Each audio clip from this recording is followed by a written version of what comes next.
All right, the Varsity Esports Foundation is a nonprofit organization that strives to create an inclusive, safe, and aspirational network of gaming communities for all. Joining us via Skype is Varsity Esports Foundation's Executive Director, Bubba Gatter. Thank you so much for joining us, Bubba. I am so glad to be here. Thank you guys for inviting me. Of course. So first off, what is Varsity Esports Foundation hmm for those who don't know? And can you give us some background on the organization? Of course, yeah. So the Varsity Esports Foundation is a 501c3 organization established to offer financial assistance to schools and provide a pipeline for students to reach their potential through esports. So we partner with organizations who share values of ours and who support our main initiatives around esports, which are diversity, inclusion, cyberbullying, mental health, STEM learning, healthy habits, addictions, belonging, suicide prevention, internet safety, and of course, digital citizenship. We get to find partners all across the country who are doing these great things and then bring them together to help students. And our foundation is kind of like the connective tissue of esports. We strive to create that inclusive and safe and aspirational network of gaming for communities for all. Amazing. So you talk about all these resources that are available for anyone that's trying Mhm. to get into esports and gaming. What kind of grants and scholarships do you support? Do you guys support, or that the VEF kind Yeah. of give and offer to students to help them secure it? Yeah, great question. Well, luckily, we were able to vet the top four competitive esport leagues for high schools in North America. And after reviewing each organization's integrity, transparency, and the amount of players they have and what they stood for, we actually chose to partner with the only league who met our criteria, and that was the largest and longest running league, which is the original high school esports league. They've had over 2,400 high schools and 70,000 students playing the league. And how we support them is providing grants to schools who are Title I or low income areas, who are qualified for free and reduced lunches. These grants actually help offset cost to have organized play in school with a teacher present, which is great, and all while being part of a team and creating social interaction for students.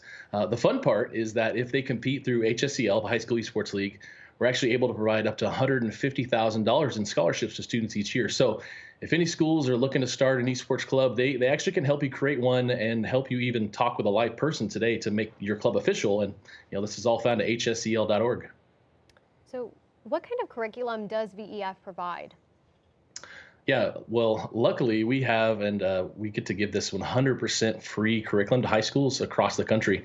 It's actually STEM accredited, and it's shown to have a huge impact on schools already by improving GPA by 1.7 and an increase of 10% in attendance for students who took the course this last year.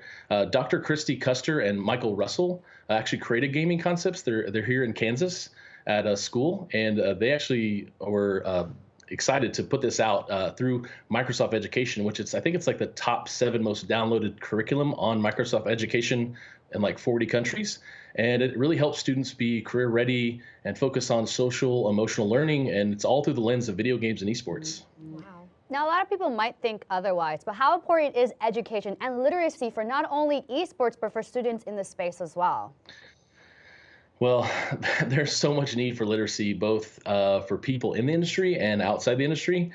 We tend to see a lot of top-down learning in esports, like the general public and especially investors in this industry see large arenas full of fans, and then they learn about big gamers like Ninja, and then about a pro team, and then college esports and scholarships and streaming. So just about every conversation I have with people who have no idea what esports is, which is a conversation I'm sure we all have all the time, tend to make like a 180 after learning about the industry. And it's fun educating the masses and talking about positive impacts of esports for our kids. The other side of this is the stuff our foundation is doing on being proactive around all our initiatives. We get to work with partners like GamerDoc. GamerDoc, she actually goes around to schools and talks to students about back posture, wrist stretching, screen time limits, resting your eyes. And our foundation, we'd rather talk about a proactive approach for the needs of the industry rather than be reactive down the road. I love that. So Bubba, how can viewers support the Varsity Esports Foundation? Yeah, thanks. I'm happy to share that if you can go to varsityesportsfoundation.org and click donate, you can support us with online donations right there on the site. All right, you heard it first. Bubba Gatter, thank you so much for joining us. Thank you guys. Really appreciate your time.